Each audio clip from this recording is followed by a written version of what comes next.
ప్రస్తుతానికి triple R చేసిన వ్యాఖ్యలపైన Bhimavaram DSP ఎవరైతే ఉన్నారో ఆయన వెనకేసుకొచ్చే ప్రయత్నం చాలా మంచి అధికారి అంటూ కూడా గత ప్రభుత్వంలో వైసీపీ ప్రభుత్వంలో కూడా రెండు సంవత్సరాలు సస్పెండ్ అయిన అధికారి పైన త్రిబుల్ ఆర్కు ఉన్న ప్రేమ ఏమిటో ఔదార్యం ఏమిటో తెలియదు, కానీ దీనిపైన సామాన్యుల్లో ఉండే అభిప్రాయాన్ని మనం తెలుసుకునే ప్రయత్నం చేద్దాం.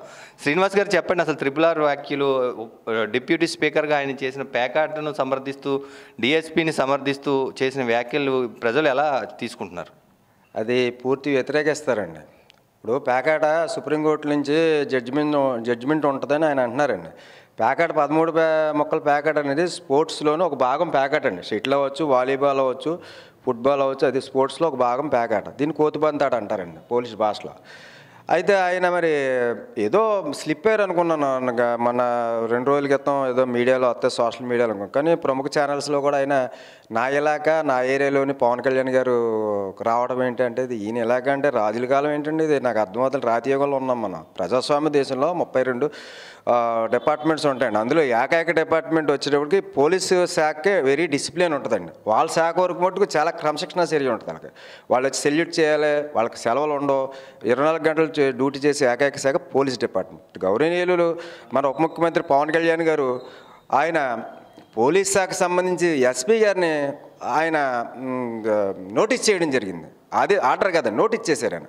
ఇది కొంచెం పరిశీలనలో తీసుకుని దాన్ని ఎంక్వైరీ చేయమని ఎంక్వైరీ చేస్తారు. ఒక పబ్లిక్ పర్సన్గా నేనన్నా ఎస్పీ గారు వాట్సాప్ నెంబర్ నా దగ్గర కూడా నేను కూడా సార్ ఇలా జరుగుతుందంటే పేర్లు ఎక్కడ బయట పెట్టరండి వాళ్ళు. కానీ దాన్ని నోటీస్ చేసినప్పుడు దాని మీద ఎంక్వైరీ చేస్తారు. అది ఎవరికన్నా మన భారతదేశంలో వాక్ స్వతంత్రం ఉన్నప్పుడు ఎవరన్నా దేని గురించన్నా అడగొచ్చు. మన చైనా కాదు, మన రష్యా కాదండి.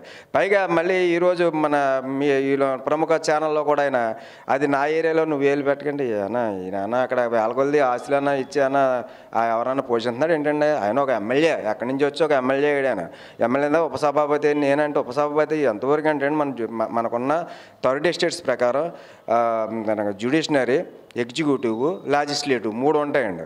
ఒక ఉపసభాపతి అనే ఆయన ఒక శాసనసభలో మనకి ఏదైతే మనకి శాసనసభలో సభాపతికి సెలవుకు వెళ్ళిన కారణాల వల్ల కానీ ఉపసభాపతిని సభాపతి కింద ఎంచుకుంటారండి. ఆ సెషన్ జరిగినప్పుడు మాత్రమే ఆయన స్పీకర్ అంటే అవి ఏంటో నోటీస్ చేయడం, అవి పంపడం వరకే అండి. జస్ట్ రికార్డింగ్ లుక్ లైక్ ఆయన వచ్చి నా ఏరియా నేను ఉపసభాపతిని అంటాం అనేది అది అంతవరకు అనేది ఆయనకి నాకు అయితే అర్థమవుతుంది. అది చాలా ఈ విషయంలో ఎప్పుడైతే మనం ఈ పేకాట విషయంలో చూస్తే పవన్ కళ్యాణ్ చేసిన వ్యాఖ్యలు అయితే చాలామంది ప్రజలు హర్షించే టైంలో గతంలో కూడా ఈయన కూటమి ప్రభుత్వానికి ముందు వైసీపీలో ఎంపీగా నెగ్గారు. ఆ ఎంపీగా నెగ్గిన టైంలో కూడా 6-7 నెలలే ఆ అధికార పార్టీలో ఉన్న వైసీపీని ఉండి తర్వాత వ్యతిరేకించి దాదాపు 4.5 ఏళ్ల పాటు పోలీస్ ట్రీట్మెంట్కి కూడా ఈయన గురైతే 4.5 ఏళ్ల పాటు నియోజకవర్గానికి నరసాపురం నియోజకవర్గానికి ఎంపీ కాన్స్టిట్యున్సీకి దూరం అవడం కూడా జరిగింది.